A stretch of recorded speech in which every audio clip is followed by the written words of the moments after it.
بسم اللہ الرحمن الرحیم۔ السلام علیکم ورحمۃ اللہ۔ امید ہے کہ سب خیر و عافیت سے اللہ کی رحمت کے سائے میں ہوں گے۔ اللہ تعالیٰ سب کو صحت تندرستی اور ایمان والی زندگی عطا فرمائے، آمین۔ بسم اللہ الرحمن الرحیم۔ دوستو، اگر آپ حدیث سننا پسند کرتے ہیں تو چینل کو سبسکرائب کریں۔ اگر ویڈیو پسند آئے تو لائک کریں، شیئر کریں اور کمنٹس کرنا نہ بھولیے گا۔ چلتے ہیں آج کی حدیث کی طرف۔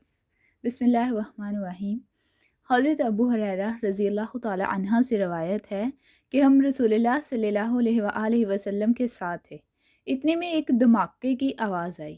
رسول پاک صلی اللہ علیہ وآلہ وسلم نے فرمایا، تم جانتے ہو یہ کیا ہے؟ ہم نے عرض کیا، اللہ اور اس کے رسول خوب جانتے ہیں۔ رسول اللہ صلی اللہ علیہ وآلہ وسلم نے فرمایا، ایک پتھر ہے جو جہنم میں پھینکا گیا تھا، اب اس کی تہہ میں پہنچا ہے۔ حدیث نمبر 2۔ رسول کریم صلی اللہ علیہ وآلہ وسلم نے فرمایا، انسان کبیرہ گناہوں سے اجتناب کرے تو 5 نمازیں ایک جمعہ تک اور ایک رمضان دوسرے رمضان تک کے درمیان کے عرصے میں ہونے والے گناہوں کو مٹانے کا سبب ہے۔